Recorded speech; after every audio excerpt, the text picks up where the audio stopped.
Hi everyone, this is lecture number 7 and today we will start our new chapter which is current electricity, third chapter. So previous lectures में हम लोग क्या कर चुके हैं भाई, हमारा जो पहले first chapter and second chapter complete कर चुके हैं. सो आज हम हमारा थर्ड चैप्टर कंप्लीट करेंगे. इन लेक्चर्स के अंदर हम बेसिकली क्या करते हैं, क्वेश्चंस न्यूमेरिकल्स करते हैं from the NCERT NEET and JEE, MCQ only. Okay, let's start. My name is Rahul Panchal and you are watching Ignite Physics. Okay, चलिए स्टार्ट करते हैं. अरे इसको क्या हुआ भाई, इतना कैसे लगा? हेलो, अच्छा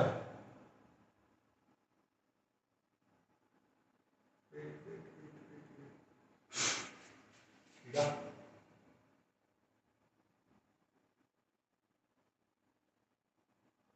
okay, here is your brief introduction. इस लेक्चर के अंदर बेटा हम लोग पढ़ते क्या क्या है, बेसिकली हमारा इलेक्ट्रिक करंट के बारे में चर्चा की जाती है. करंट क्या है? करंट होता है बेटा flow of anything, rate of flow of anything. Electric current क्या है? Rate of flow of charge. तो मान लो एक क्रॉस सेक्शन मान लेते हैं आप लोग. एक क्रॉस सेक्शन लेने के बाद माना, थोड़ा सा इंट्रोडक्शन देते हैं स्टार्टिंग में. ये आपने क्रॉस सेक्शन लिया एक कंडक्टर का, एक सेकंड के अंदर यहां से कितना चार्ज फ्लो हुआ, इसे क्या कहते हैं? इलेक्ट्रिक करंट कहा जाता है. इसे क्या कहते हैं भाई? इलेक्ट्रिक करंट कहा जाता है. ठीक है, ये पार्ट आपका होता है फार्मूला. ठीक है, अगर टाइम पे डिपेंड कर रहा है तो क्या होगा? dq by dt. आगे कंडक्टर क्या होता है? कंडक्टर जिसके अंदर चार्ज आपका क्या कर सके, इजीली फ्लो कर सके, उसे क्या कहते हैं भैया जी? कंडक्टर कहते हैं. Ohm's law. ओम्स लॉ आपका क्या था? ओम्स लॉ हमारा आया था V = IR. ठीक है, तो मैं बेटा इसमें आपको ब्रीफली ही बताऊंगा चैप्टर के स्टार्टिंग में 5 मिनट में. और ड्रिफ्ट वेलोसिटी, ड्रिफ्ट वेलोसिटी क्या होती है? एक कंडक्टर लेते हैं, इस कंडक्टर को हम क्या करते हैं? बैटरी से कनेक्ट कर देते हैं, और यहाँ पर जो चार्ज पार्टिकल होते हैं तो उनकी जो एवरेज वेलोसिटी होती है उसे क्या कहा जाता है? ड्रिफ्ट वेलोसिटी कहा जाता है. और यहाँ से वो आया था ड्रिफ्ट वेलोसिटी का फार्मूला E/m × टाउ, ये वाली चीज. और करंट I इसका एक रिलेशन भी आया था करंट के साथ, I NEA/VD. यहाँ पे A क्या है? Area of cross section, E क्या है? Charge on electron, and N क्या है? Number density, sorry charge density. Temperature dependency of resistivity, ये क्या है भाई? इसने कहा था कि कोई कंडक्टर है, ये कंडक्टर है, अगर इसका टेम्परेचर बढ़ता है तो इसकी रेजिस्टेंस भी क्या होती है? बढ़ती है. तो यहां से हमने देखा था change in resistance is equal to original resistance पे डिपेंड करता था, अल्फा पे डिपेंड करता था, और चेंज इन टेम्परेचर पे डिपेंड करता था. ठीक है, तो नई रेजिस्टेंस किसके बराबर होगी? पुरानी resistance plus original change in resistance. तो ये होगा तुम्हारा R प्लस में अल्फा R डेल T. तो यहां से निकल के आया था R कॉमन ले लेते थे, 1 plus alpha R alpha del T. ये चीज थी, R तो कॉमन नहीं थी, ये नई R आती थी. ये तुम्हारा क्या था? ये अच्छा खासा यहाँ पे कैलकुलेटिव क्वेश्चन आते थे भाई हमारे. ठीक है, तो यहाँ पे कैलकुलेशन काफी अच्छी खासी मांग लेता था वो अपने से, तब इसका यूज करते थे हम. जब टेम्परेचर बढ़ जाता है, और टेम्परेचर बढ़ने की वजह से क्या होता है? रेजिस्टेंस बढ़ जाती है. किसकी? कंडक्टर की. रेजिस्टेंस बढ़ेगी तो करंट घटेगा. ये सारी चीजें हम यहाँ पे पढ़े थे. Combination of register, electric energy and power. Electric energy और पावर, पावर के हमने 3 फार्मूले पढ़े थे, V × I और V² R और I² R. ये तो पावर का था. अगर एनर्जी की मैं बात करूं तो एनर्जी क्या होता है? पावर इनटू में टाइम. तो इसको टाइम से और मल्टीप्लाई कर दोगे तो ये क्या निकल जाएगा? अगर इसको टाइम से और मल्टीप्लाई कर दिया I² RT, ये क्या निकल गया भाई? ये एनर्जी के फार्मूले बन गए तुम्हारे. समझे नहीं समझे? ये आगे वाले पावर के हैं, टाइम से मल्टीप्लाई कर दिया, क्या बन गया? एनर्जी का फार्मूला बन गया. होगा यहीं से, जो भी क्वेश्चन होगा यहीं से. कॉम्बिनेशन ऑफ रेजिस्टेंस, अगर सेम करंट पास हो रहा है किसी रेजिस्टेंस में से ऐसे सेम करंट पास हो रहा है तो ये R1 है ये R2 है, तो नेट रेजिस्टेंस क्या होगी, नेट होगी भाई R1 प्लस R2। अगर तुम्हारे पास ऐसे पोटेंशियल डिफरेंस क्या है, सेम है, ये R1 है ये R2 है, तो यहां पर तुम कैसे निकालते थे 1/R1 प्लस 1/R2। ये तुम्हारा किसमें था, पैरेलल और सीरीज कॉम्बिनेशन हम लोग देखते थे। ठीक है, सेल ईएमएफ इंटरनल रेजिस्टेंस, यहाँ पे हमने बेसिकली पढ़ा था एक सेल होता है और उसकी खुद की भी एक रेजिस्टेंस होती है और इसको ऐसे बाहर सर्किट में कनेक्ट किया जाता है। इसके लिए मैं मान लेता हूँ कि कोई कैपिटल आर है, आउटसाइड में जो रेजिस्टेंस है उसको कहते हैं। ये ई क्या होता है भाई, ई होता है ईएमएफ। ये क्या होता है, ईएमएफ। जो सेल होता है, सेल पे जब सेल में से करंट पास ना हो रहा हो तब जो वोल्टेज आएगी उसे कहेंगे ईएमएफ। जो मैक्सिमम वोल्टेज जो वो सेल प्रोवाइड करा सकता है उसे क्या कहते हैं, ईएमएफ। और जो यहाँ पे जो ईएमएफ वो होगी उसे क्या कहेंगे, उसे कहेंगे भाई तुम्हारा वो पोटेंशियल डिफरेंस। और जो पोटेंशियल डिफरेंस क्या होता है, ई माइनस आई आर, अगर करंट ऐसे फ्लो कर रहा है। ठीक है ना, क्योंकि ये ऐसे होगा तो ये पॉजिटिव टर्मिनल बनेगा, इसका ये नेगेटिव टर्मिनल बनेगा। तो जब इसका निकालोगे v निकालोगे इक्वेशन लगा के तो e माइनस आई आर आएगा। हाँ, अगर करंट ऐसे फ्लो कर रहा है तो v equal to e plus I R भी हो सकता है। वो डिपेंड करेगा करंट किस तरफ जा रहा है, वो डिपेंड करेगा करंट किस तरफ जा रहा है। ठीक है, combination of cell, combination of cell में सिंपल सी बात थी, चलो इसको मैं एक बार के लिए हटा देता हूं, इतना तो हो गया है। आगे कॉम्बिनेशन ऑफ सेल में क्या था भाई, सेल को तुम ऐसे कनेक्ट करते हो या फिर तुम सेल को ऐसे कनेक्ट करते हो। मान लेते हैं 5 वोल्ट का था, ये 3 वोल्ट का था, ये 5 वोल्ट का था, ये 3 वोल्ट का था। यहाँ पे जो कॉम्बिनेशन बनेगा वो क्या बनेगा, 5 और 3 8 वोल्ट बन जाएगा। यहाँ पे जो उल्टा लगाया है सेल को तो पॉजिटिव नेगेटिव नेगेटिव पॉजिटिव उल्टा लगा है तो इसमें से माइनस होगा तो यहाँ पे 2 वोल्ट बन जाएगा। ये हमने कॉम्बिनेशन ऑफ सेल में पढ़ा था, ये सीरीज कॉम्बिनेशन था। और अगर पैरेलल में लगाते हो, मान लो तुम लोग यहाँ पे क्या लगाया 5 वोल्ट का और यहाँ पे क्या लगाया 5 वोल्ट का, तो क्या है भाई पोटेंशियल सेम रहता है। तो पोटेंशियल सेम रहता है तो फाइनल जो सेल बनेगा ना भाई वो भी क्या बनेगा, 5 वोल्ट का ही बनेगा। वोल्टेज कितनी रहेगी, 5 वोल्ट ही रहेगी। किरचॉफ्स लॉ, किरचॉफ्स लॉ बहुत इंपॉर्टेंट है। किरचॉफ्स का पहला लॉ था करंट लॉ और दूसरा लॉ था वोल्टेज लॉ। करंट लॉ क्या कहता है, करंट लॉ को हम नोड लॉ भी कहते थे। नोड लॉ क्या कहता है, एक नोड है, यहाँ पर जितने आने और जाने वाला करंट है तो मान लो इसको I1 मानना, इसको I2 मानना, इसको I3 मानना, इसको I4। जो टोटल करंट होगा ना वो क्या होगा, 0 होगा। तो मतलब आने वाले को मान लो पॉजिटिव मान रहे हैं तो जाने वाले को क्या मानेंगे, नेगेटिव मानेंगे। तो I1 plus I2 minus I3 minus I4 बराबर 0। ये किसके बराबर, I1 प्लस I2 बराबर होगा I3 प्लस I4। आने वाली धारा बराबर है जाने वाली धारा, मतलब आने वाला करंट बराबर है किसके, जाने वाले करंट। ये चीज हमने वहां पे पढ़ी थी। ठीक है, एक और लॉ था वोल्टेज लॉ। क्या था, वोल्टेज लॉ। इसको कहा जाता है लूप लॉ। क्या कहा जाता है भाई, लूप लॉ। ये किसमें लगता है, ये एक लूप के अंदर लगता है। सिंपल, एक छोटा ही बना लेते। तो इसमें हम ऐसे क्या करते थे, सर्किट को मतलब एक लूप बनाते थे, उसको देखते थे। मान लेते हैं 5 वोल्ट है, इसमें से आई करंट जाता है और आर रेजिस्टेंस, आर मान लेता हूं 2 ओम। तो इसमें जब लूप लगाते थे वो चीज देखी जाती थी। चलो क्वेश्चन आएंगे वो तब बता दूंगा मैं तुमको। व्हीटस्टोन ब्रिज में क्या था भाई, व्हीटस्टोन ब्रिज में एक ऐसे ऐसे सर्किट बनता था, इसको यहां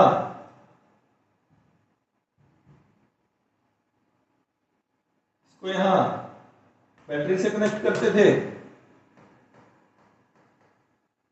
ठीक है, और यहां पे एक गैल्वेनोमीटर लगता था, PQRS। अगर P by Q is equal to R by S होता है तो गैल्वेनोमीटर में से करंट क्या आता था, 0 आता था। ये इसकी कंडीशन मैं पहले ही बता चुका हूं, यहां पर मैं तुम्हें जस्ट आइडिया दूंगा उस टॉपिक का भाई। वो चीज तुम्हें थ्योरी पढ़ी होनी चाहिए, तुम क्वेश्चन करोगे तभी तुम्हें क्वेश्चन समझ में आएगा।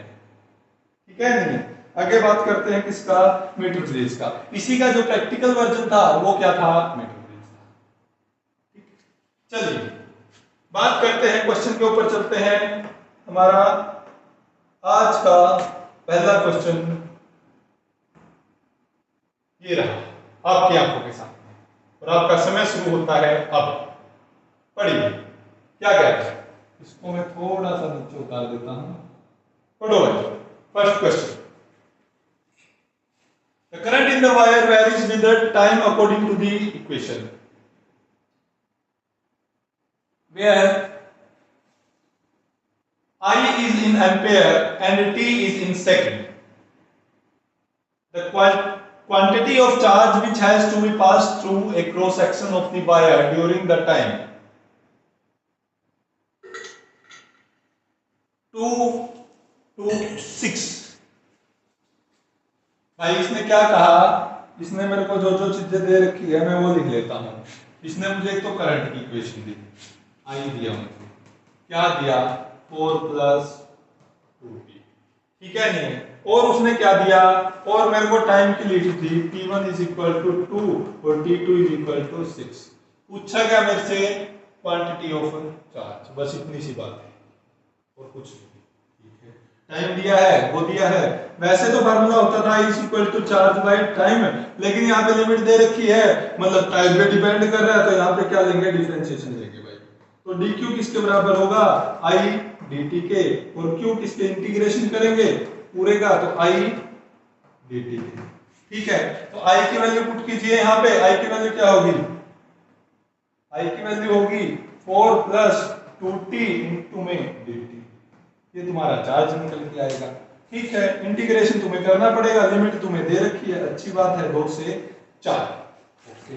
तो बात करते हैं इसका, 4 का इंटीग्रेशन आ जाएगा 4t, और 2t का इंटीग्रेशन आ जाएगा 2²/2, इससे ये कट गया, और तुम्हारी लिमिट कहां से कहां है, 2 से 4, 2 से 4 नहीं थी भाई, 2 से 6 थी, माफी चाहते हैं, ओके। इसको सोल्व कर लेते हैं, तो तुम्हारा क्या है, 4 * में 6 प्लस में 6 का स्क्वायर, ये तो upper limit, minus lower limit 4 * में 2 प्लस में 2 का स्क्वायर।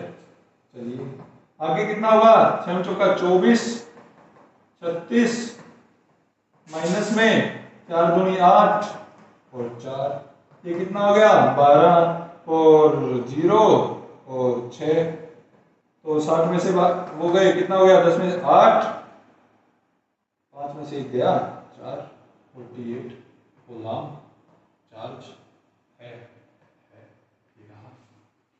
हो पाएगा, कुछ नहीं था भाई, करंट की इक्वेशन दे रखी थी, ये फार्मूला लगना था, आगे इंटीग्रेशन करना था, इतना सा काम था, इतना काम हुआ तो आगे सोल्व हो गया। चलें नेक्स्ट क्वेश्चन पे चलते हैं। चलिए this is our second question, पढ़िए क्या कह रहे हैं। In an atom, electrons revolve around the nucleus along a path of radius 0.272 angstrom, making a 9.4 10⁻18 revolution per second. अच्छा, the equivalent current is, पहली बात तो मेरे से पूछा क्या है, करंट पूछा है, टारगेट पता होना चाहिए करना क्या है, okay. In an atom electron revolve around the nucleus, ये मैंने बना दिया भाई मेरा न्यूक्लियस, और इसमें एक इलेक्ट्रॉन घूम रहा है, अच्छी बात है। जो रेडियस कितनी है, 0.72 एंगस्ट्रॉम है, ठीक है। किस फ्रीक्वेंसी से घूम रहा है, ये फ्रीक्वेंसी से घूम रहा है, मतलब 1 सेकंड में कितने चक्कर लगा रहा है। फ्रीक्वेंसी क्या होती है भाई, फ्रीक्वेंसी होती है रिवॉल्यूशन,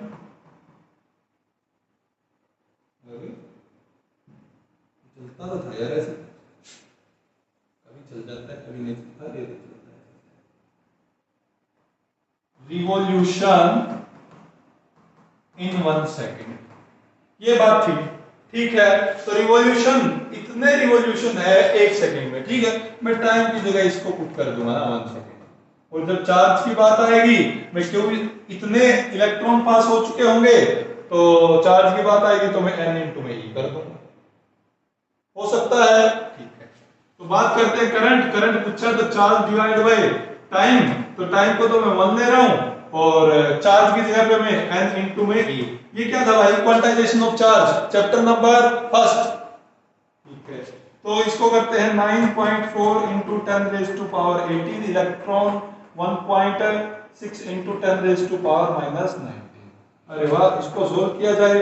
94 इंटू में 16, 10 इसका 10 इसका 10 की पावर 18 और माइनस 19, तो ये हो गया तुम्हारा 10 की पावर माइनस 1। इसको सोल्व किया जाए भाई। 94 इंटू में 16, 10 चौका 24, 4 निमा 36, 37, 38, ठीक है। 94 वहां से आ गया, 4 2 और 4 10 10 3 13 है क्या है?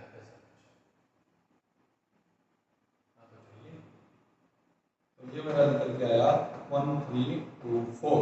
तो इसको सोल्व किया जाएगा।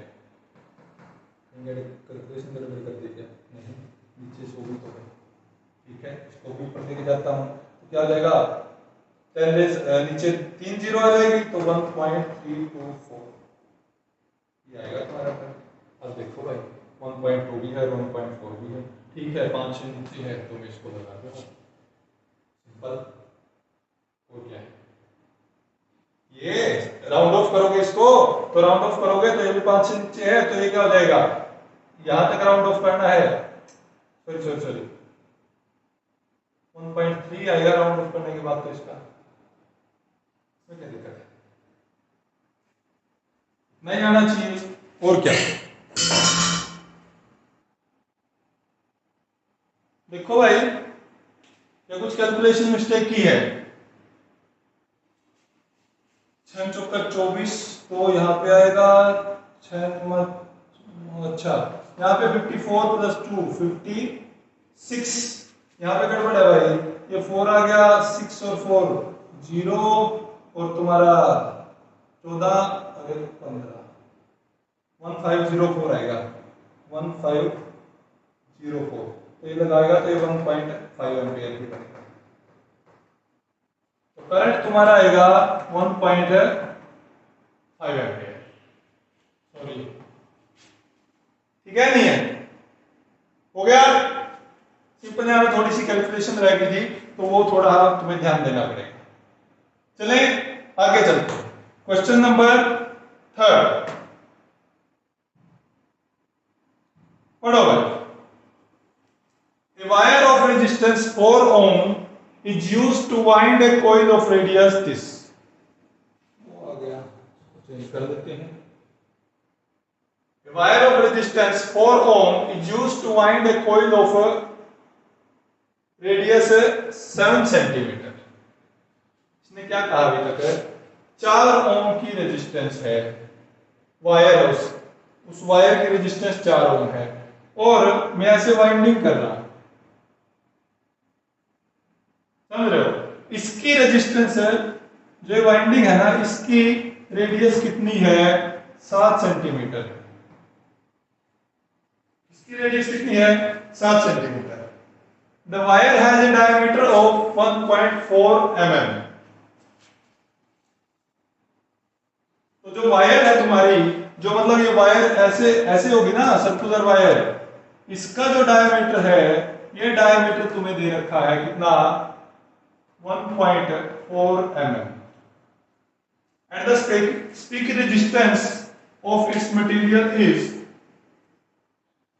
रेजिस्टेंस कितनी दे रखी है? Specific resistance. स्पेसिफिक रेजिस्टेंस का मतलब होता है ओम यूनिट। यहां से भी तुम आइडिया लगा सकते हो। क्या दिया है तुम्हें? रो दिया हुआ है कितना? 2 into 10 raise to power minus 7 ohm metre.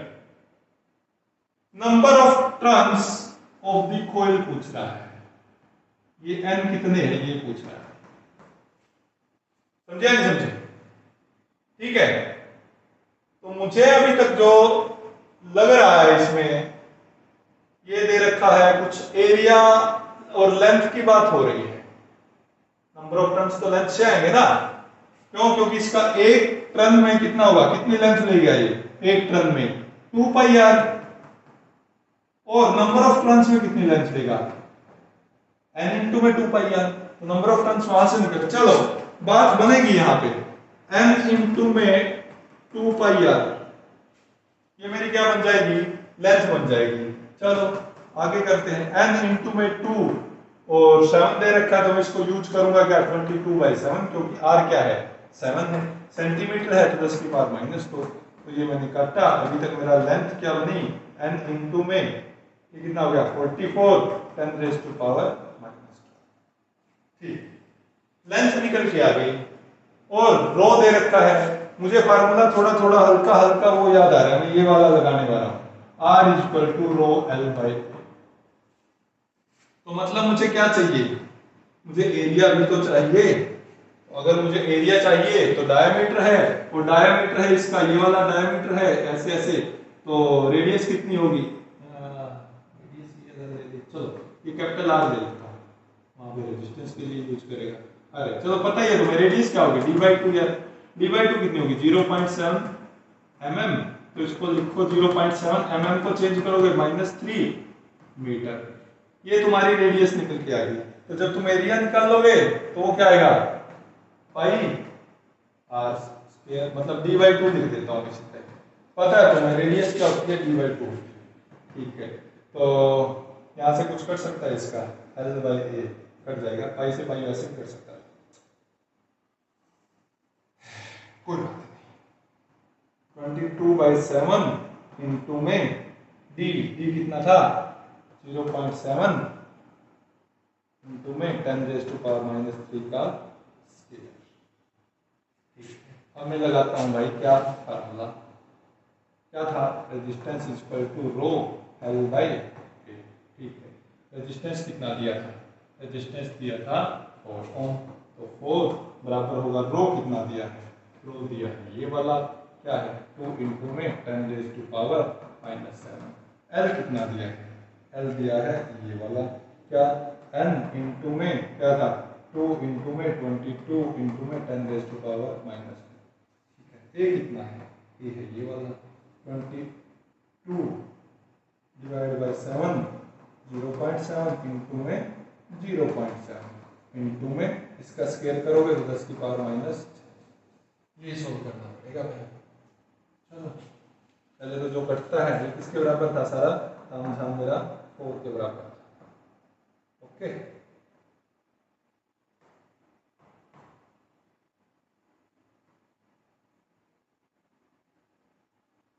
ऐसी सिचुएशन, ओके आगे सो देखते हैं क्या करें। पहले 22 से 22 काटो यार, कट गया।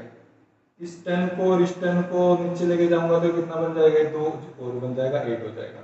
इस 7 से इस 7 कट गया।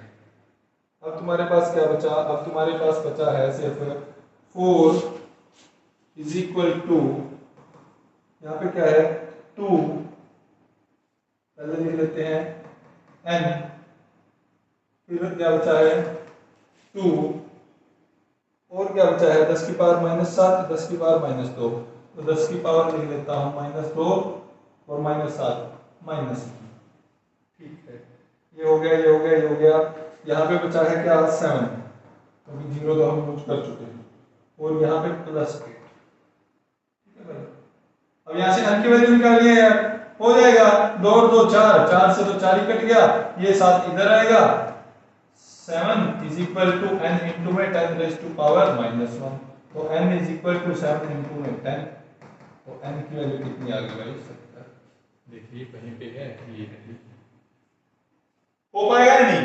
देखो यार उसने बहुत सारा डाटा दे रखा था अपने को, तो सारा तुम्हें कहाँ फिट बैठ रहा था, मेरे इस फार्मूले में बैठ रहा था। जैसे मुझे इस फार्मूले का पता चला तो लेंथ निकालनी थी, एरिया निकालना था। एरिया तो पाई आर स्क्वायर से आ जाएगा, लेंथ क्या होगी, लेंथ मेरे पास एक राउंड मारा 2 पाई आर, n राउंड मारे n इंटू में 2 पाई आर, लेंथ निकल गई। ये यार ये स्प्रिंग है ऐसे वाला, इस लेंथ स्प्रिंग है, इसको खींचोगे तो वो टोटल लेंथ होगी ना। एक स्प्रिंग का क्या है, एक राउंड का क्या कितनी लेंथ है 2 pi r, n number of round है 2 पाई आर इंटू में n, बन गई बात। तो वो चीज लिखने के बाद मैंने क्या किया, ये फार्मूला लगाया, सोल्व कर दिया। कैलकुलेशन का पक्का है फिर। आगे चलें, चलते हैं, चलिए।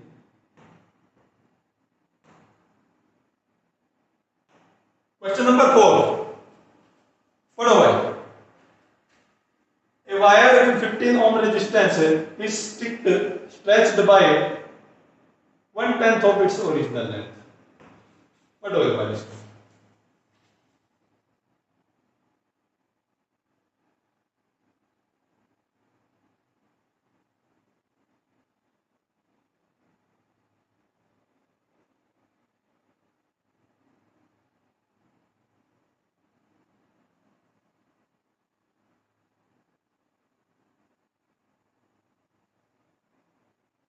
क्या कह रहा है? बराबर है, एक वायर है किसकी 15 ओम की, एक वायर है किसकी 15 ओम की, उसको स्ट्रेच किया गया है कितना, इज स्ट्रेच्ड बाय, ये ध्यान रखना, stretched by 1/10 of its original length. मान लो इसकी लेंथ कितनी दी भाई L, और इसको क्या कर दिया मैंने, कलर चेंज कर देते हैं यार, अपने पास इतनी बढ़िया टेक्नोलॉजी है तो हम कलर चेंज, ये मैंने इसकी स्ट्रेचिंग कर दी, ये कितना है भाई, ये L/10 है, जो ये चेंज इन लेंथ है, ठीक है नहीं है। And volume of the wire kept constant, volume constant है, कांस्टेंट ही रहता है भाई, स्ट्रेचिंग में वॉल्यूम कांस्टेंट रहता है, ये ध्यान रखना कभी भी इस टाइप के क्वेश्चन करो तो, स्ट्रेचिंग जब भी करेंगे वॉल्यूम कांस्टेंट रहेगा, ठीक है। तो वॉल्यूम क्या है, कांस्टेंट है। वॉल्यूम होता क्या है, लेंथ इनटू में एरिया, तो length is equal to constant divide by area. यहां से एक चीज बताऊंगा तुम्हें, एक चीज देखो, अगर एरिया को डबल कर दूंगा तो लेंथ क्या हो जाएगी, आधी हो जाएगी, मोटा मोटा सा हिसाब, समझे या नहीं समझे, ठीक है। तो पहले L लेंथ थी, अब लेंथ कितनी है टोटल देखो, नई लेंथ बराबर है इसके L प्लस L/10, तो ये आ गया एलसीएम 10 आया, ये आ गया 10 और एक L तो कॉमन ले लो, 10 प्लस 1, तो ये आ गया तुम्हारा 11/10, ये आई तुम्हारी नई लेंथ। जैसे मैंने यहां बताया, अगर लेंथ को आधा करोगे तो एरिया क्या होगा, डबल होगा, है। तो अगर लेंथ ये है तो एरिया तुम्हारा क्या होगा, नया एरिया 10 डिवाइड बाय 11 इनटू में पुराना एरिया, समझे नहीं समझे, ठीक है। नई लेंथ निकल गई, नया एरिया आ गया, तो तुम्हारे पास नई रेजिस्टेंस पूछ रहा है, नई रेजिस्टेंस बराबर होती है किसके, रो L/A, रो दी है क्या, नहीं दिया, कोई बात नहीं, और नई रेजिस्टेंस पूछ रहे हो तो नया वो होगा। और रो भाई ये ध्यान रखना, ये मटेरियल की प्रॉपर्टी है। रो क्या होता है, रो होता है रेजिस्टेंस ऑफ वायर जिसकी एरिया क्या हो 1 मीटर और जिसकी लेंथ क्या हो 1 मीटर, मतलब लेंथ और एरिया पहले ही फिक्स है, ये लेंथ और एरिया पे डिपेंड ही नहीं करती, ये किस पे डिपेंड करती है, सिर्फ मटेरियल की प्रॉपर्टी पे डिपेंड करती है, मटेरियल के नेचर पे डिपेंड करती है, ठीक है। तो ये मटेरियल जब तक चेंज नहीं करोगे रो चेंज नहीं होगी। तो बात करते हैं आगे, मच्छर बहुत ज्यादा है यार, समस्या लाइटिंग नहीं बंद कर सकते, कोई बात नहीं, निकालते हैं। रो L डैश कितना था, 11/10, 11/10 L, एरिया कितना है 10/11, पुराना एरिया, ठीक है। तो इसको ऊपर लेके जाओगे उसका स्क्वायर ही होगा, 11/10 का स्क्वायर रो L/A, ये क्या बना, पुरानी रेजिस्टेंस, और ये क्या है 11 का स्क्वायर 121, 10 का स्क्वायर 100, अरे वाह, ये तो कैलकुलेशन ही आसान कर दी, 1.21 ऑफ R, और अच्छा पुरानी रेजिस्टेंस की वैल्यू दे रखी थी, तो R dash is equal to 1.21 into में 15 ओम, 18 51 81, ओ अप्रोक्स निकाल देता हूँ, दूर दूर है कोई दिक्कत नहीं है, तो मैं 15 इंटू में 1.2 कर देता हूँ, कितना होगा 12 बजे 60, 6 और 12 कम 12, 12 और 6 18, तो 18 पॉइंट समथिंग कुछ आना चाहिए, कहाँ पर है 18, ये रहा 18, क्योंकि 12.1 था ना, ठीक है नहीं है, और देखोगे 0.1 है तो इसकी से मल्टीप्लाई करोगे तो 0.15 हो जाएगा पीछे, वो भी एग्जैक्ट भी आ गया। अगर कर पाओगे तो ये आएगा तुम्हारा 18.15 will be your new resistance, this is your final answer. हो पाएगा? उसने इतनी स्ट्रेच कर दी भाई, इतनी स्ट्रेच कर दी तो नई लेंथ ये निकल के आई, और ये देखो सीधा सा इसमें क्या करना है तुम्हें, पुरानी लेंथ नई लेंथ को पुरानी लेंथ के मल्टीपल में निकालना है, ठीक है ना, नई लेंथ को पुरानी लेंथ के मल्टीपल में निकालना है। फॉर एग्जांपल देख लेता हूं, ये तो हो ही गया, जैसे तुम्हारी नई लेंथ आ जाए क्या 3 गुना आ जाए किसके, पुरानी लेंथ की, तो एरिया किसके बराबर होगा 1/3 ऑफ पुराना एरिया के, तो नई रेजिस्टेंस किसके बराबर होगी रो एल, एल की जगह पे 3L लिखोगे और एरिया की जगह पे A/3 लिखोगे तो वो 3 ऊपर आ जाएगा, तो 9 टाइम्स हो जाएगी। तो मतलब जो ये फैक्टर होता है ना, इसका स्क्वायर होता है, अगर 3 है तो 3 का स्क्वायर मतलब 9 टाइम आएगी, अगर 4 है तो 4 का स्क्वायर 16 टाइम आएगी, 2 है तो 2 का स्क्वायर 4 टाइम आएगी। बन पाएगी बात? बन जाएगी। उतारिए, चलते हैं नेक्स्ट क्वेश्चन की तरफ। क्वेश्चन नंबर 5 पढ़ो भाई। यहाँ पे देखो मच्छर इतने हैं कि ये बोर्ड भी चल रहा है, क्योंकि ये क्या होता है, ये तभी चलता है जब हमारे मतलब शरीर में है ना थोड़ा सा मतलब लो लेवल का करंट होता है, उससे जब ये क्या करते थे इसको टच करते हैं तो इस स्क्रीन से थोड़ा बहुत करंट हमारी बॉडी में या हमारी बॉडी से वहां ट्रांसफर होता है, जब इसको पता चलता है कि टच हुआ है तब जाके चलता है।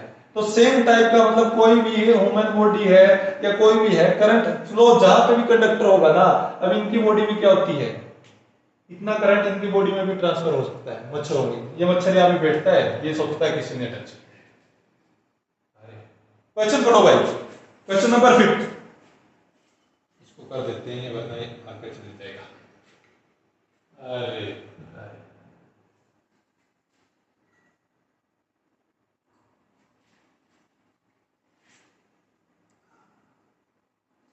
A metal wire of circular cross section has a resistance R1. Okay. A wire is now stretched without breaking so that length is double. ये आसान हो गया। लेंथ देखो, लेंथ उसने क्या कर दी, डबल कर दी भाई। तो if the resistance of the wire now becomes R2, सीधी सी बात है, मुझे ये बता है कि अगर पहली रेजिस्टेंस है, ये तो ऐसे निकाल देंगे, पहली रेजिस्टेंस क्या है R1 बराबर R है, और दूसरी रेजिस्टेंस अभी मैंने बताया जो फैक्टर आता है लेंथ, उसने नई लेंथ क्या बनाई, उसने 2 इंटू में L बना दी, तो एरिया क्या होगा भाई A/2 होगा। तो ये वहां पे जब नई रेजिस्टेंस निकाल लोगे रो L/A, तो यहां से इसका स्क्वायर का फैक्टर आता था 2 का स्क्वायर हो जाएगा, मतलब 4 आ जाएगी नई लेंथ पुरानी रेजिस्टेंस की। तो R2/R1 पूछ रहा है, R'/R = 4:1। लो इसमें कौन सी दिक्कत थी, R2 नई रेजिस्टेंस n बड़ी 4 गुना ये आएगी, जयराम जी इसमें क्या दिक्कत है, मतलब ये तो सेम ही क्वेश्चन फंस गया हमारा जैसे पिछले था। हाँ, जैसे वो ब्रीफ में टॉपिक दिया ना भाई, उसी के अकॉर्डिंग ही क्वेश्चन है। पहला चार करंट दे रखा है, करंट का पहला क्वेश्चन, उसके बाद तुम्हारे मान लो रेजिस्टेंस दे रखा है तो रेजिस्टेंस का दूसरा क्वेश्चन, उसके बाद जैसे यहाँ पे रो वाला फार्मूला है तो इस पे क्वेश्चन 2-4, उसके बाद तुम्हारा टेम्परेचर कोफिशिएंट का कुछ आया था उस पे क्वेश्चन, फिर पावर पे क्वेश्चन, फिर सेल पे क्वेश्चन, फिर ऐसे करते करते पूरे चैप्टर में से क्वेश्चन है। पहले 30 क्वेश्चन इसी टाइप से हैं, फिर नीट जेई में तो वो तो सामने वाला है भाई, उसको तो जहां से मन आएगा वहां से देगा, वो उठाते रहेंगे। हो गया सिंपल,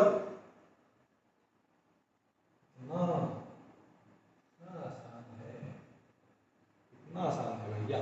चलो भाई इसको पढ़ो।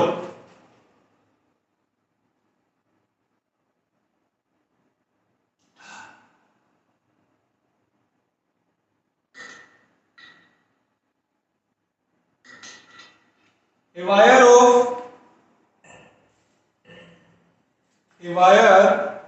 of resistance 12 ohm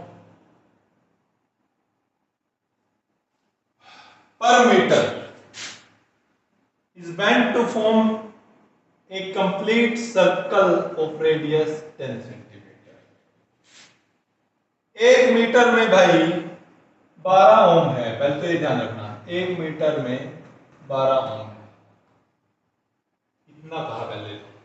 और उस वायर से उसने क्या बना दिया, सर्कल बना दिया, जिसकी रेडियस कितनी थी, यहीं पे लिख दूंगा, जिसकी रेडियस कितनी थी, 10 सेंटीमीटर थी। अच्छी बात है। The resistance between the diametrically opposite A and B are shown below। अच्छा, इन दोनों से अगर मैं कोई वो कनेक्ट करता हूं तो यहाँ पे बैटरी कनेक्ट करने की जो फैसला वैसे तुम्हें समझाने के लिए किया है कि यहाँ पे अगर बैटरी कनेक्ट कर देते हैं तो करंट ऐसे आएगा, ऐसे आने के बाद इधर जाएगा, मतलब ये वाली रेजिस्टेंस और ये वाली रेजिस्टेंस क्या होगी, पैरेलल में होगी। क्यों? क्योंकि कुछ ऐसा सीन हुआ यहाँ पे, आधा करंट ऊपर आधा करंट नीचे और यहाँ से ऐसे है, तो ये पैरेलल कॉम्बिनेशन होगा। हाँ होगा, ठीक है, लेकिन मुझे ये तो बताओ कि ऊपर वाली रेजिस्टेंस कितनी है, नीचे वाली रेजिस्टेंस कितनी है, ये तो मुझे पता ही नहीं है। ये कैसे पता चलेगा? यहाँ से 1 मीटर में कितना है, 12 ओम है, तो ये कितने मीटर की लेंथ है ये पता होनी चाहिए। मीटर कितने की लेंथ है ये कैसे पता चलेगा? सर्कमफेरेंस से। सर्कमफेरेंस कितनी होती है, लेंथ होगी क्या, 2 पाई आर। हाँ, ये पूरी लेंथ कितनी है, 2 पाई आर। ठीक है, okay okay okay okay okay, तो पूरी नहीं, मैं हाफ दे देता हूं। ये ऊपर वाली लेंथ कितनी है भाई, ये वाली लेंथ पाई आर, ये वाली लेंथ पाई आर, ठीक है ना। अभी इसके ऊपर बात करते हैं। क्यों? क्योंकि यार मैं ऊपर वाली को अलग रेजिस्टेंस मान रहा हूं, नीचे वाली को अलग रेजिस्टेंस मान रहा हूं, तो उस हिसाब से देख लेते हैं। 2 पाई आर नहीं यूज करते हैं, 2 पाई आर में वो पूरी लेंथ आ जाएगी, फिर उसको हाफ से डिवाइड करते फिरेंगे, कोई बात नहीं। कितना हुआ, रेडियस कितनी है, 10, तो पाई की वैल्यू अब की बार 10 दिया है तो मैं 3.14 लूंगा, इनटू में 10 सेंटीमीटर, इनटू में 10 रेज़ टू पावर सेंटीमीटर को मीटर में माइनस, ये 2, तो ये आ गया 314 इनटू में इसको लेके जाओगे तो 10 की पावर -2 और -2 ये -4 और +1, तो 314 इंटू 10 रेज़ टू पावर -3 और यहाँ पे आ जाएगा 1 2 3 0.314। ये लेंथ निकल के आई, ये क्या निकल के आई, लेंथ निकल के आई भैया। आई में आंसर दिया है, अरे कैलकुलेट ही नहीं करवाना हमसे, हम कुछ ज्यादा ही दिमाग लगाए। 5 इंटू में कितनी है लेंथ भाई, 10 सेंटीमीटर, तो 10 की पावर -2 देखो इसको, हो गया लेंथ। ठीक है, तो अब इतनी लेंथ में तुम्हें क्या दिया है भाई, लेंथ तुम्हारे पास आ गई, तुम्हें निकालनी है रेजिस्टेंस, तो रेजिस्टेंस किसके बराबर होगी, लेंथ इंटू में रो। उसने कहा ना कि 1 मीटर में इतनी लेंथ है, सॉरी 1 मीटर में इतनी रेजिस्टेंस है, तो टोटल रेजिस्टेंस कितनी होगी, टोटल रेजिस्टेंस होगी कितना तुम्हारा 10 इंटू में 10 रेज़ टू पावर -2, लेंथ आ गई, और ये तुम्हारी दे रखी है 12 पाई भी तो है, पाई भी तो है 12 पाई। चलो करते हैं आगे, तो 12 pi into 10 raise to power -2, this is resistance. बात करें अगर आगे, तो ये रेजिस्टेंस तो ऊपर है, ये वाली रेजिस्टेंस निकली कितनी, 12 पाई गुणा में 10 की पावर -2, ये वाली रेजिस्टेंस कितनी, 12 पाई गुणा में 10 की पावर -2। देखोगे अगर ये R है, इनका कॉम्बिनेशन अगर तुम सोल्व करोगे वो R/2 आएगा। कैसे, ऐसे 1/R प्लस 1/R बराबर होगा 1/R इक्विवेलेंट, तो हो जाएगा 2/R, तो यहाँ से निकालोगे R इक्विवेलेंट बराबर हो जाएगा R/2।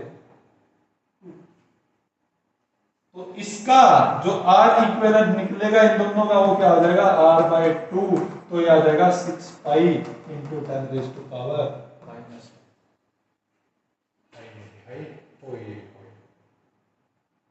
अब आगे बदोगति, तो एक तो ठीक है भाई, मतलब 0.3 0.06 पाई ओम। ऐसा क्यों है? ऐसा कुछ तो है जो हम भूल जा रहे हैं। लेंथ पाई आर की वैल्यू सेंटीमीटर थी, 10 यहाँ पे एक्स्ट्रा था तो 10 की पावर -1 आना चाहिए था, यहाँ पे -1 आना चाहिए था, यहाँ पे -1 आना चाहिए था, तो तुम्हारा आंसर बनता 0.6 pi ohm. This is your r equivalent है। समझे क्या भाई? जो लेंथ थी ना, लेंथ उसमें रेडियस दी थी 10 सेंटीमीटर, तो जो आर है वो 10 सेंटीमीटर, 10 की पावर -2 तो 10 की पावर -1, तो इसलिए यहाँ पे ये आंसर आया है पाई इंटू में 10 की पावर -1 वो वाली लेंथ निकली, यहाँ से फिर वो वाला काम कर पाओगे? चलिए उतारिए इसको। और यार देखो यहां से तुम्हें लग रहा होगा ये एक ही चीज है, नहीं है। इस करंट का पाथ इधर है, इधर है, इधर है, इधर है, ये करंट ऐसे गया, ये वाला करंट ऐसे गया, तो दोनों करंट ऐसे जाके फिर आगे जाके फिर ऐसे गए, तो इधर यही सिचुएशन तो है, एक ऊपर से गया एक नीचे से गया, तो एक इसमें है पैरेलल में है, तो ये भी इसमें पैरेलल में है। कर पाओगे? नेक्स्ट क्वेश्चन करते हैं, आगे बढ़ते हैं, अदरवाइज टाइम खोटी नहीं करते हैं। Which of the following dependency of drift velocity on the electric field Ohm's law obeyed? अरे दो चीजें पता है ड्रिफ्ट वेलोसिटी की, मैं तो वहीं से रिलेट करता हूँ सारा कुछ। एक तो I = NEA VD, और इसको इधर भी ले आता हूँ कई बार मैं एरिया को, तो I/A जो कि बनता है क्या, करंट डेंसिटी, NE VD। एक तो मुझे ये याद रहता है, यही याद रहता है सही बताऊं तो, ये तो मैं बाद में ही पढ़ता हूँ हर बार। और ड्रिफ्ट वेलोसिटी E/m इनटू में टाउ, एक मेरे को ये याद रहता है, ठीक है। तो ये यहाँ पे पुट करके कुछ निकाल सकता हूँ। पूछा क्या उसने, वेलोसिटी की डिपेंडेंसी E के साथ, तो वेलोसिटी की डिपेंडेंसी E के साथ ये रही भाई, वेलोसिटी की डिपेंडेंसी ये कर्नाटक। ये दोनों चीज थ्योरी में हो चुकी है भैया, तो थ्योरी में हो चुकी है तो तुम्हें वहां से पता होगा कि ऐसी डिपेंडेंसी, और थोड़ा बहुत तो तुम्हें ऐसे कैलकुलेटिव माइंड रखना पड़ेगा। तो सीधा सीधा पूछ लेते हैं,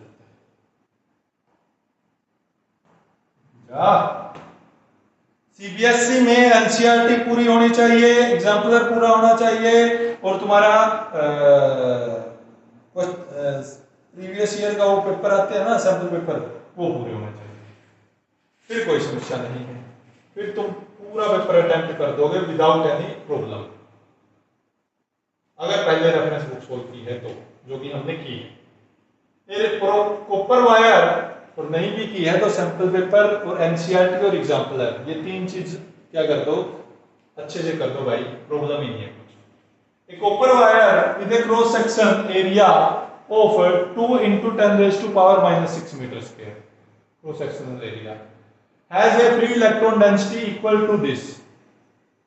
If this wire carries a current of this, the drift velocity of the electron. अरे भाई ड्रिफ्ट वेलोसिटी में तो मैंने कहा ना भाई तुम्हें, मुझे चीज ही दो याद रहती है, करंट दे दिया I = NEA/VD, क्या क्या दिया है इसमें, एरिया दे दिया, हो गया। ड्रिफ्ट वेलोसिटी पूछा है, करंट दे दिया, अब तो यही लगेगा, नंबर डेंसिटी दे दिया, ये मुझे पहले से पता है, ठीक है ना। तो क्या क्या दिया, मैं पुट करता हूं यार। करंट दिया है 16, एन नंबर डेंसिटी ये रही 5 × 10⁻²2। गड़बड़ लग रही है, क्यों लग रही है, क्योंकि ये सेंटीमीटर में है और एरिया किस में है, मीटर में है, तो इसको चेंज करना पड़ेगा, जेब की चक्की बेचनी पड़ेगी। क्या होता है भाई सेंटीमीटर, 10⁻⁻², और इसका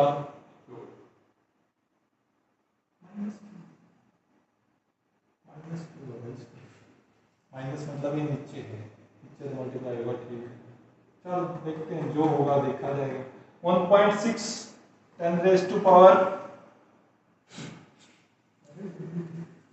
10⁻19 एरिया 2 × 10⁻⁻⁶ VD पूछा है। अरे यार मैं तो थक जाऊंगा इतनी कैलकुलेशन करके।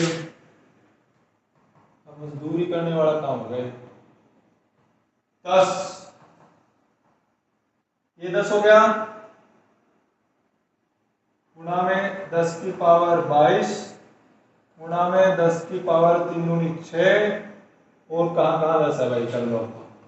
गुणा में 10 की पावर -19, एक के बाद में लिख देता हूँ -6, वो तो नहीं बचा कुछ, ये मैं यूज कर चुका हूँ, बचा क्या, सिर्फ ये बचा। अरे ये तो बात ही कुछ नहीं बची, ये तो वैसे ही लंबी कैलकुलेशन दिख रही थी, और 16 से 16 कट जाएगा।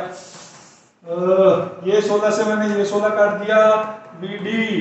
अरे भाई 10 में ही आएगा तो, अरे रे कोई दिक्कत ही नहीं है।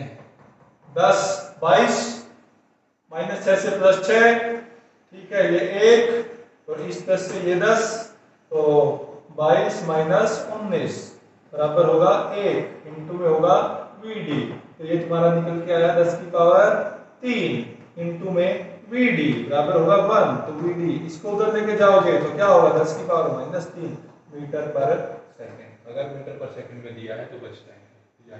10 की पावर -3 का मतलब है भाई ये क्या है, ये 1 है, ये 10 की पावर -1 है, ये 10 की पावर -2 है, ये 10 की पावर -3 है। This will be your answer. समझे क्या, ये फार्मूला था भाई। सेकंड पता नहीं, थर्ड सेकंड ही होगा जहां तक मुझे लग रहा है, वो टॉपिक है ये, क्या रिलेशन बिटवीन करंट एंड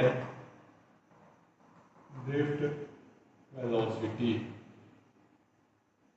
ये टॉपिक है, वहां पर हम ये रिलेशन निकालते हैं। और ड्रिफ्ट वेलोसिटी का पहला ही टॉपिक है VD = NE, VD = EE by M into में तब, वहां पे इन दोनों का यूज करो, छोटा मोटा इधर उधर से कुछ चीजें निकाल के लाओ, अकॉर्डिंग टू क्वेश्चन सोल्व हो जाएगा, ज्यादा दिक्कत नहीं आएगी। बात करते हैं आगे, question number 9। Here is your question number 9। पढ़िए क्या कह रहा है। This is also from the drift velocity. बेटा ड्रिफ्ट वेलोसिटी इंपॉर्टेंट है, जैसे पीछे वो बता रहा ना क्या था, कैपेसिटर, पैरेलल प्लेट कैपेसिटर, ऐसे ही ड्रिफ्ट वेलोसिटी भी इंपॉर्टेंट है। ठीक है, यहाँ पे अगर तुम्हें क्वेश्चन मिल रहे हैं तो मतलब समझ लेना कि ये इंपॉर्टेंट है चीज तुम्हारे लिए। ओके, तो बात करते हैं आगे। 9 टाइम अच्छा ले लिया तुमने। Charge particle having drift velocity this electric field this mobility, सीधा सीधा फार्मूला बेस्ड। मोबिलिटी क्या होता है भाई, electric field divide by, sorry, drift velocity divide by electric field, ये होता है। ड्रिफ्ट वेलोसिटी कितना दिया है, 7.5 गुणा 10 की पावर -4, इलेक्ट्रिक फील्ड 3 गुणा 10 की पावर -10, कट जाएगा।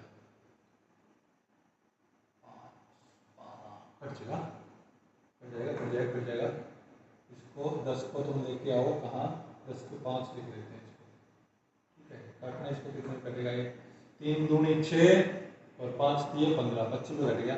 25 गुणा में 10 की पावर -5, और ये -10 था तो +10, और कितना हो गया, 25 गुणा में 10 की पावर +5, आ गया, ज़्यादा कहानी कितनी आनी चाहिए, ठीक है, तो +5 आ गया, तो ठीक है, तो यहाँ पे इसको उसमें लिखो साइंटिफिक फॉर्म में 2.5, इसको तुमने कम किया है, 25 से 2.5 किया, इसको कम किया तो उसको बढ़ा दो, 10 की power +6, this will be your answer. कहाँ है भैया, कहाँ है, ये देखो, सामने वाला समझदार है, तो उसे ये भी पता है कि तुम इस स्टेप तक आने के बाद ये काम करोगे, तो 5 से या तो तुम 4 पे जाओगे या 5 से 6 पे जाओगे। अब 6 वाला तुम यहाँ पे भी टिक कर सकते हो। ऑप्शन टाइप का यही समस्या है, तुम्हें थोड़ा सा ध्यान में रख के चलना पड़ेगा, ठीक है, नहीं है, आगे बढ़ते हैं। अरे चल भाई, क्वेश्चन नंबर 10 पढ़ो।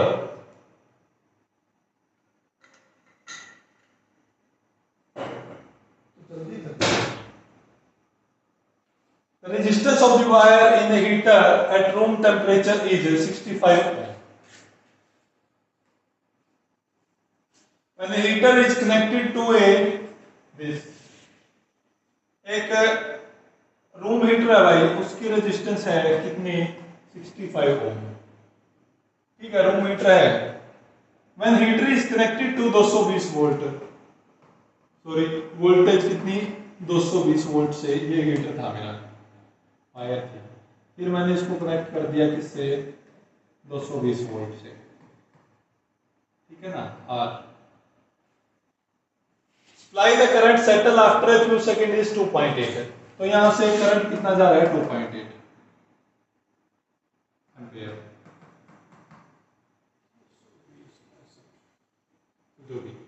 ठीक है, मैंने study temperature of the wire, अरे वायर का टेम्परेचर पूछ रहा भाई, ये तो अल्फा कोफिशिएंट है वो वाला लग रहा है सीधा, जहां ये अल्फा दिख जाए ना तुम्हें समझ लेना वो वाला सीन है। Change in resistance is equal to alpha delta, और नई रेजिस्टेंस बराबर होगी पुरानी रेजिस्टेंस प्लस में चेंज इन रेजिस्टेंस, तो पुरानी रेजिस्टेंस प्लस अल्फा आर हो रहा है भाई, यहाँ पे अल्फा डेल्टा आर, आर को कॉमन ले लो 1 प्लस अल्फा डेल्टा, ये आती थी तुम्हारी नई रेजिस्टेंस, सॉरी नई रेजिस्टेंस के पुरानी समझे समझे। तो यहाँ पे देखो भाई, पहले तो उसने किया स्टडी करंट होता है लंबे टाइम के बाद जो फिक्स होता है करंट, ठीक है, तो वो करंट ये है 2.8 है। तो अगर यहाँ पे मैं रेजिस्टेंस देखूं क्या होगी V बाई आर, तो नई रेजिस्टेंस आएगी V बाई आई, तो 220 डिवाइड बाई आई कितना 2.8, इसको निकाल लो 220 0 ये ऊपर 28 नीचे, इसको काट लो 16 दूनी 28 कितना हो गया 11, तुम्हारी रेजिस्टेंस निकल के आई 1100 डिवाइड बाय 14, इसको भी और शॉर्ट कर लेते हैं यार, तो लगे हाथों। ठीक है, नई रेजिस्टेंस आएगी तुम्हारी इसके बराबर होगी, तो काट लेता हूँ, ये कितना होगा 7, और इसको काटने वाले कितना आएगा 50, ठीक है ना, 11 बंदे 55, तो 55 0 डिवाइड बाय 7, ये रेजिस्टेंस तुम्हारी कुछ ना कुछ नई बनेगी।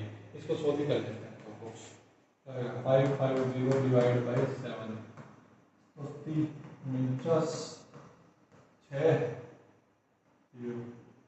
56 4 7 33 28 78.5 ओम नई रेजिस्टेंस क्या आई है निकल गई। पुरानी रेजिस्टेंस क्या थी, चलो अब यहाँ से स्टार्ट करते हैं। नई रेजिस्टेंस क्या है, नई रेजिस्टेंस है 78.5 ओम। ठीक है, वोल्टेज का तो कोई काम है नहीं अपने पास, वोल्टेज का तो काम यहाँ आ गया। अब मेरा वो फार्मूला मैं यहाँ पे उठा के लाता हूँ।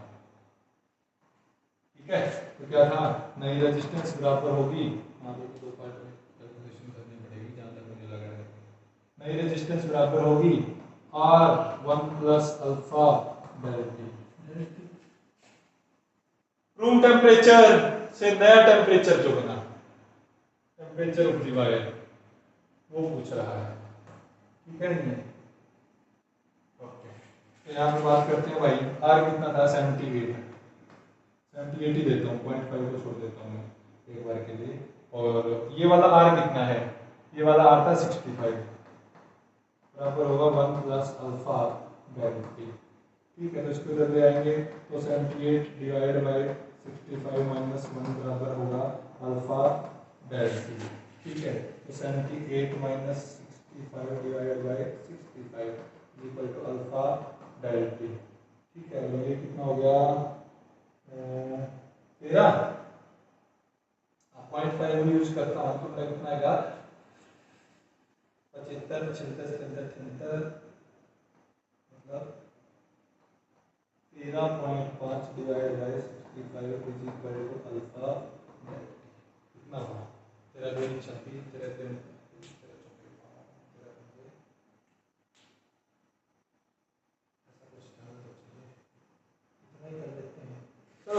अल्फा चाहिए अल्फा, अल्फा दे रखा है। चलो सोल्व करते हैं। मैं मजदूरी करवा दी यार ये तो मेरी। यहाँ से मैं डेल्टी अगर मैं निकालूंगा मेरा कितना निकल के आएगा 13.5 डिवाइड बाई 65 इंटू में अल्फा कहाँ आएगा नीचे, अल्फा नीचे आएगा तो ये क्या है 1.7 इंटू 10⁻⁻⁴। चलो भाई अल्फा निकल गया। ये निकलने के बाद टेम्परेचर तुम्हारा 27 डिग्री है, इसको पूरा सोल्व करना पड़ेगा।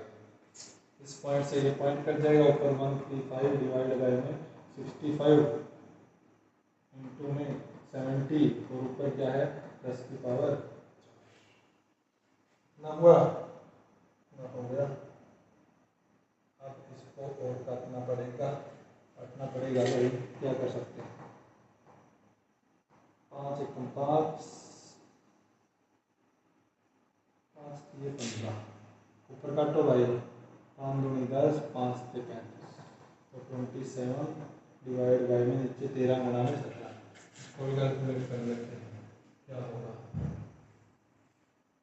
13 गुना में 17 21 2 9 13 1 2 2 2 2 1 तो मेरा नीचे आया है 2 2 1 इंटू में 10⁻⁴। देखो यार इसको 2 2 1 इंटू में 10⁻⁴। मान लो इसको मैं 22 भी बोल देता हूँ एक बार के लिए, मैंने ऊपर को कम किया, ठीक है। एक बार के लिए इसको मैं 22 में देता हूँ 10 की पावर 1 तो मेरा 27/22 आ गया। ये हो जाएगा कितना 27/22 कम 22 कितना रह गया 5 0 दूनी 24 कितना हो गया 6। यहाँ 3 पे जाएगा नहीं 2 पे जाएगा 12.2 समथिंग तो ये आएगा तुम्हारा 12.2। नीचे वाला मैंने क्या किया था 22 माना था तो नीचे वाला कम था, वैसे है ज़्यादा तो ऊपर वाला कम आएगा, ठीक है। तो 12 पॉइंट समथिंग कुछ आएगा, 10 की पावर 3 है, तो ऐसा कुछ एडिशन आना चाहिए। 12.2 कुछ लिया था तुमने तो ये ले लेते हैं। और डेल्टी कितना आया है, डेल्टी था भाई टेम्परेचर माइनस 27, तो इसको जब भी यहाँ से निकालोगे आया 1220 प्लस में 27 तो यह आ जाएगा 1247 कुछ। यहाँ पे अप्रोक्सीमेशन मैंने लगा दी है रिजल्ट को निकालने के लिए, तो टी तुम्हारा कितना आ जाएगा 1200 समथिंग कुछ आना चाहिए, ये आएगा भाई 1200 के पास कोई और रिजल्ट है नहीं। और वैसे जो मैंने नीचे वाला कम लिया था, ये ज़्यादा होगा तो कम होगा, कोई दिक्कत नहीं, ठीक है ना। तो ये बनेगा, मैंने पहले ही बताया भाई, जब स्टार्ट किया था लेक्चर तभी बताया था, जहां तुम्हारे पास ये क्वेश्चन मिल गया ना, ये फार्मूला लग गया, वहां पहले तो क्या ये अल्फा की वैल्यू आर्बिट्रेरी बहुत माइनस में दी होती है, तो वहां पे थोड़ी कैलकुलेशन मंगवाएगा वो तुमसे, वहां पे तुमसे कैलकुलेशन करवाएगा। तो मेन काम तो इसमें क्या था तुम्हारा, जो मेन काम था ना तुम्हें ये पता होना चाहिए नई रेजिस्टेंस। नई रेजिस्टेंस जो कंसेप्ट वाली बात थी ना वो पहले 2 मिनट में हो चुकी थी इस क्वेश्चन ये वाली कि जब करंट चला, करंट चलने से टेम्परेचर बढ़ा और टेम्परेचर बढ़ने से रेजिस्टेंस भी बढ़ी, और नई रेजिस्टेंस क्या आई इन दोनों के हिसाब से आई। तो नई रेजिस्टेंस मेरी 78.5 निकल के आई थी, कहाँ गई ये रही, और पुरानी रेजिस्टेंस वो थी, नई है पुरानी है डेल्टी है मतलब अल्फा है, तो डेल्टी निकाल। काम ये करना था, बाकी तो मैंने कैलकुलेशन की है तुम्हारे। चले आगे चलते हैं, ठीक है फास्ट करने लग गया क्या, ठीक है 10 के पार्ट में डिवाइड कर देते हैं। क्वेश्चन नंबर 11 पढ़ो भाई क्या कहते हैं। A wire had a resistance of 2.5 ohm at 28 degree। अरे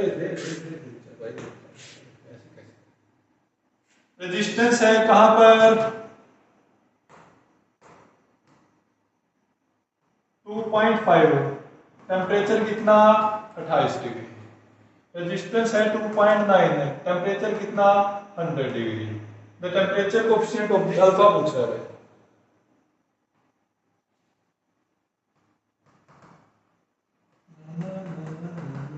ठीक है, क्या था, del r is equal to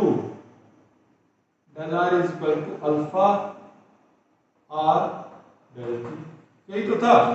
ठीक है, del r, इसमें से इसको माइनस करो भाई, r dash minus r is equal to alpha r कितना, r इंटू में del t मतलब 100 माइनस में 28। पुट कर देता हूँ सारी वैल्यू, 2.9 माइनस में 2.5 इज इक्वल टू अल्फा निकालना ही है, 2.5 इंटू में, अरे ये कितना होगा, 72, मुझे तो ऐसा ही लग रहा है, बाकी मैं गलत भी हो सकता हूँ, मुझे बहुत सारी चीजें गलत लिखने की आदत है। ठीक है, अरे वाह वाह, नहीं तो यहाँ पे लिखोगे तो 0.5 6 7 8 9 4 बराबर होगा अल्फा 2.5 इंटू में 72। पॉइंट से ही पॉइंट काटो पहले तो अल्फा की वैल्यू यहाँ से निकालोगे 4/25 गुणा में 70। इसको कैलकुलेट करना है तुम्हें, थक गया यहाँ पे है ना। तुम मानोगे नहीं, सुबह 6 बजे उठते हैं, 6 बजे उठ के स्टार्ट होते हैं और वो सारा दिन इस टाइम पे तो प्रेजेंट सिचुएशन में तो इतना काम चल रहा है ना यहाँ पे कि मतलब टाइम निकालना नहीं चाह रहा। अब भी 10 साढ़े 10 बजे, अभी तुम्हें अगर मैं टाइम दिखाऊं ना 12 बज चुके हैं, ठीक है, और अभी भी उनको 10 साढ़े 10 बजे बस छोड़ के आया हूं कि मैं कहा जाने दो, इतना काम हो रहा है। अल्फा की वैल्यू होगी भाई 4 डिवाइड बाय 25 इंटू में 72।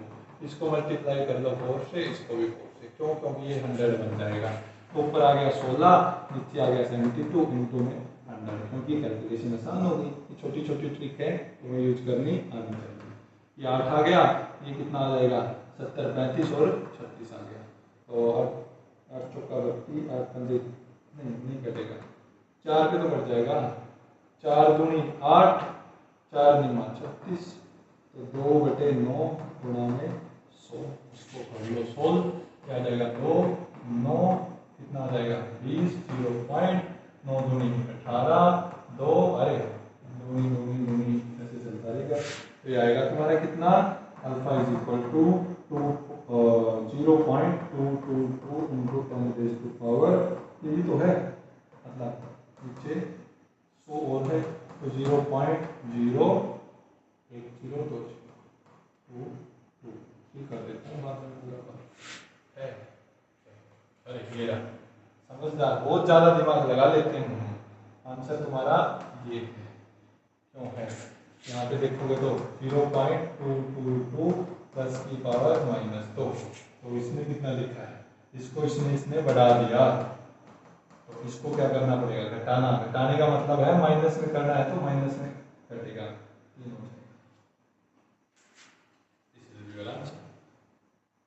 एक चीज और ध्यान रखना भाई, कहाँ गया वो फार्मूला रे, ये रहा, del T change in difference तुम्हारा डिग्री सेल्सियस में हो या एक और है ना वो किसमें चेंज कर देते हैं यार, डिग्री सेल्सियस के अलावा फ़ारेनहाइट होता है क्या, फ़ारेनहाइट तो नहीं होता, केल्विन, हाँ केल्विन।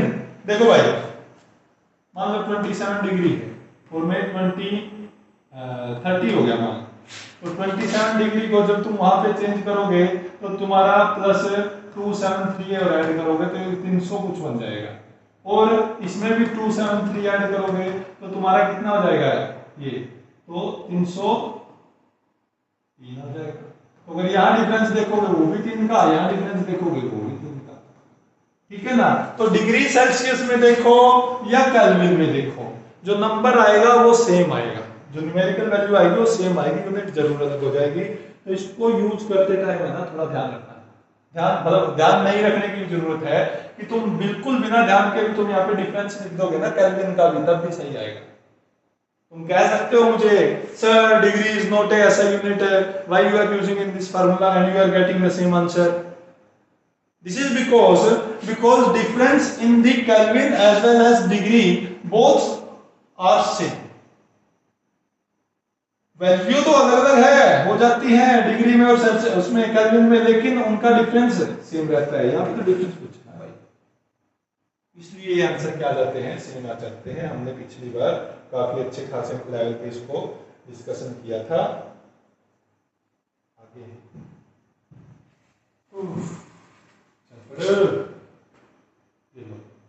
क्वेश्चन नंबर 12 क्या कह रहा है, देखिए।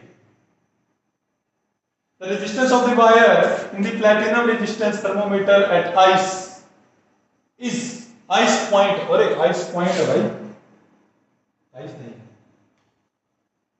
ice point पे थर्मोमीटर की रेजिस्टेंस कितनी है, रेजिस्टेंस कहां पर, 50 ओम, आइस पॉइंट है मतलब 0 डिग्री सेल्सियस। बहुत बात दिमाग में आती है कई बार। स्टीम पॉइंट है मतलब जहां पे स्टीम बनती है 100 डिग्री सेल्सियस, कितना 5.25 ये नहीं resistance. When the thermometer is inserted in the unknown hot bath, नया किसी टेम्परेचर पे resistance is found to be 44। मुझे ऐसा क्यों लग रहा है कि इसमें यहाँ पे 44 क्यों है भाई, ये मिसप्रिंट हो गई यहाँ पे, ये कुछ हो रहा है। इज फाउंड टू बी 5.5 ओम, मैंने पढ़ा है ये क्वेश्चन पहले एनसीईआरटी में। तो फाइंड द टेम्परेचर, ये देखो भाई, इसके लिए ये इस टेम्परेचर पे रेजिस्टेंस, इस टेम्परेचर पे ये और इस टेम्परेचर पे ये, तो क्या होगा, तो देखो यहाँ का डिफरेंस, एक बार इसके लिए इक्वेशन लगा दो, एक बार इसके लिए लगा दो, एक बार इसके लिए लगा दो, एक बार इसके लिए लगा दो, बेस सेम रखना, बेस एक रखना, ठीक है। क्या था, del R is equal to R, आगे अल्फा डेल टी, ठीक है।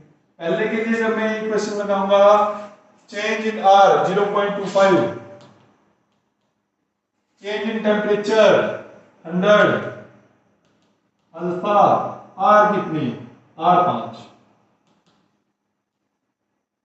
दूसरे के लिए मैं यही लगाऊंगा, change in resistance 0.5, change in temperature T minus 0, पता मतलब T ही आ जाएगा, T माइनस 100 किया था ना, 100 माइनस 0 किया था ना यहाँ पे भी, अल्फा, और क्या पूछा है, और क्या पूछा है, रेजिस्टेंस, अल्फा टेम्परेचर ही पूछा है, फिर तो आसान हो जाएगा। अल्फा पूछ लेता तो फिर कैलकुलेशन बढ़ जाती, कोई बात नहीं, बढ़ गया। इसको काटोगे ये 2 पे कटेगा, तो t माइनस 0 मतलब t ही बराबर होगा 2 से मल्टीप्लाई करो, 200 माइनस 0 मतलब t 200 ही आएगा। ये आसान हो गया, ये याद रखना है, 200 आए, हो पाएगा, सिंपल था। एक बार कैलकुलेशन इसके लिए बिठाओ, एक बार कैलकुलेशन इसके लिए बिठाओ। करें क्वेश्चन नंबर 13,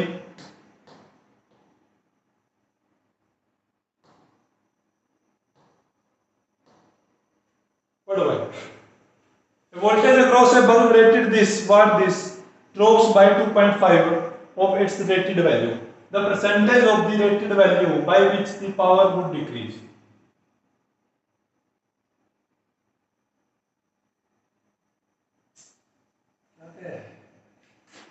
एक बल्ब है, ये लीजिए बल्ब बनाया, इसके ऊपर लिखा था 220 वोल्ट 100 वाट। अब ये वोल्टेज उसने डिक्रीज कर दी 2.5% से, 2.5% से वोल्टेज, इसका मतलब क्या है, decrease change in voltage divide by original voltage 2.5% into में 100 मतलब 2.5 कर सकते हैं। Okay, the percentage change rated value by which the power would decrease, तो तुमसे पूछ रहा है change in power divide by original. ओए होए ओए होए ओए होए यार, ये देखा ये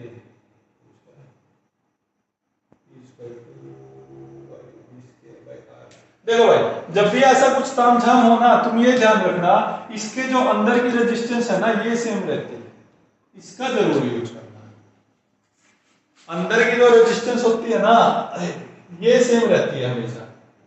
तो फार्मूला जब भी यूज करो, अगर करंट के यूज करो तो करंट और रेजिस्टेंस वाला यूज करना, पावर का फार्मूला। और जब वोल्टेज में बात आ रही हो तो वोल्टेज और रेजिस्टेंस वाला यूज करना, V इंटू आई मत यूज करना, क्योंकि वोल्टेज डिक्रीज हुई, करंट बढ़ेगा तो क्या होगा, तो वो रिलेट नहीं कर पाओगे तुम, वहां से प्रॉब्लम हो जाएगी। तो चलते हैं यहाँ पे। तो जो पावर होती है भाई, वो होती है V स्क्वायर बाई आर, क्योंकि वोल्टेज और रेजिस्टेंस वाला यूज करना है, मैंने बताया था। अगर करंट की बात हो तो करंट और रेजिस्टेंस वाला यूज करना, ठीक है। ऐसे ऐसे केस में अब तुमसे बात कर रहा है कितना, चेंज इन पावर, मान लेता हूँ, डिफरेंशिएशन कर लेता हूँ। तो यहाँ पे इसका डिफरेंशिएशन क्या आएगा, 2v del v divide by R, तो था ही। और डेल p बाय p का कुछ यूज करना है मेरे को, तो p से और डिवाइड कर देता हूँ, v स्क्वायर बाय r से r कट गया, इस v से एक भी कट गया, तो तुम्हारा आंसर बना भैया del p by p is equal to 2 del v by, ये 2, ये वाली चीज तुम्हें दे रखी थी, कितनी दे रखी थी, 2.5%। तो कितना आ जाएगा, 5% तुम्हारा change in power divide by original power आ जाएगा। करंट का दे रखा वो भी देख लो, अगर करंट कम ज्यादा कर रहा हो कभी, तो करंट क्या हुआ, पावर का फार्मूला V इंटू में आई, वो तो यूज ही नहीं करना ऐसे वाले केस में। जब पावर से रिलेट कर रहा हो तो तुम्हें यूज करना है क्या, आई स्क्वायर आर। यहाँ पे फिर डिफरेंशिएशन करोगे तो क्या आएगा, 2 डेल आई इंटू में आर डेल पी। तो पी किसके बराबर था, आई स्क्वायर आर, इनको डिवाइड कर देना है, और आई भी आएगा भाई यहाँ पे साथ में, तो इससे ये कट जाएगा, इससे ये कट जाएगा, तो del P divide by P बराबर होगा डेल आई इंटू में 2 डिवाइड बाई, ये भी सीधा, मतलब ये भी 2 गुना होता है और ये भी 2 गुना होता है, कहाँ गया ये। तो वोल्टेज अगर तुमने डबल कर दी, ठीक है ना, मतलब चेंज इन वोल्टेज 2% है, तब भी पावर क्या हो जाएगी, 5%, 2 का 2 है तो 4% हो जाएगी। चेंज इन करंट अगर 2% है तो पावर क्या हो जाएगी, 4%। रिजल्ट तुम्हारे सेम निकल के आ रहे हैं, ठीक है। प्लस माइनस का कुछ हो सकता है, ज्यादा कुछ मैग्नीट्यूड तो सही है। आगे करते हैं क्वेश्चन नंबर 14।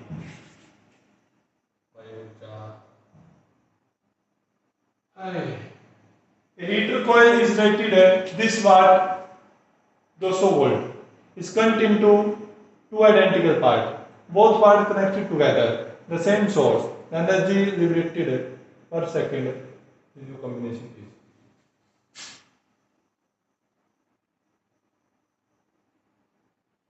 देखो एक हीटर कोइल है,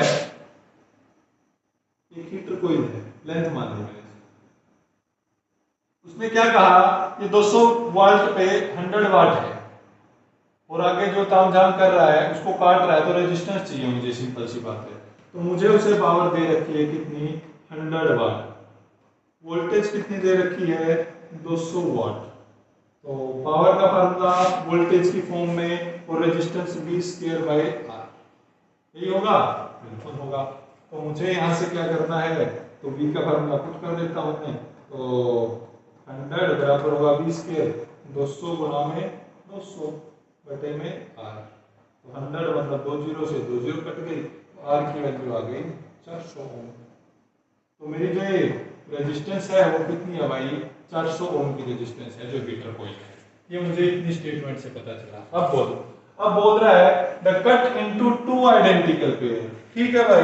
तो मेरी 400 की थी, मैंने इसको क्या किया, 2 पार्ट में कट कर लिया, ये 200 ओम है और ये भी कितना है, 200 ohm. Both part are connected together in parallel, मतलब कि यहाँ पे भी मैंने एक 200 और यहाँ पे मैंने एक 200 को क्या कर दिया, कनेक्ट कर दिया। कितने से, सेम से 200 वोल्ट से।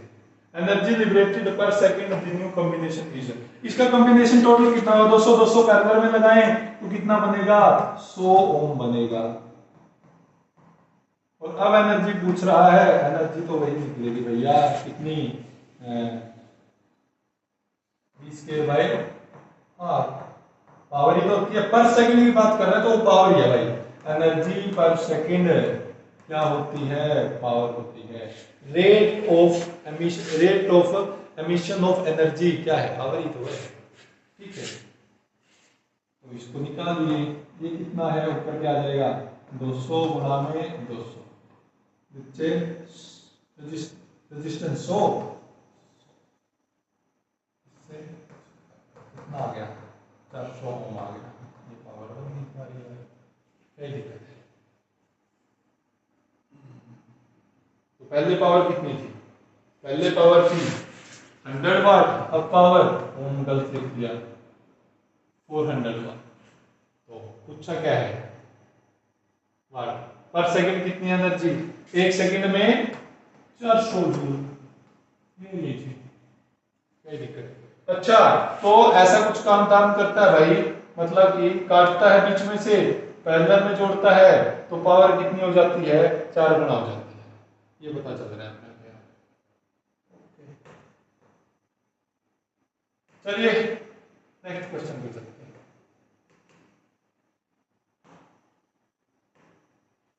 ये क्वेश्चन तो मुझे लगता है, wire when connected to this supply has a power dissipation P1. Now wire is cut into equal parts which is connected in parallel with the same supply. Power dissipation in P2. अरे भाई अभी discuss करके हटे हैं just now कि अगर power है P और वो रेजिस्टेंस थी, उसको 2 इक्वल पार्ट में काट दिया, तो नई रेजिस्टेंस कितनी बनी थी भाई, ये R थी, ये R थी, ठीक है। नई रेजिस्टेंस क्या हो जाएगी, काटो पहले, ये टोटल R थी, तो ये R/2, ये R/2, नई रेजिस्टेंस बनेगी R/4, पैरेलल में लगाओगे ना तो पावर क्या हो जाएगी, 4 गुना बढ़ के आएगा। वो पिछले क्वेश्चन में किया है, तो 4 आनी चाहिए, क्या P2/P1, 4 रेशो 1 आना चाहिए, सेम है जो अभी हमने बताया। 4 का है, ये रहा 4, इसने तो वो भी नहीं दिया 1:4 वाला, तुम्हें कंफ्यूज करने वाला, वो भी काम नहीं किया उसने, मतलब समझदार इंसान है यार। अरे एंड आ गया यार। चलो थैंक यू एवरीवन, आज के लिए इतना ही। रिमेनिंग क्वेश्चन इससे, इन टॉपिक से जो आगे मतलब अभी तक हुआ है, टेम्परेचर कोफिशिएंट तक, एनर्जी तक, पावर तक, इससे आगे जितने टॉपिक हो गए, combination of cell, Kirchhoff's law, ये सारी चीजें नेक्स्ट लेक्चर में करते हैं। आज के लिए इतना ही, मिलते हैं अगली वीडियो में, तब तक के लिए लिखिए, पढ़िए, कुछ अच्छा करिए, बाय।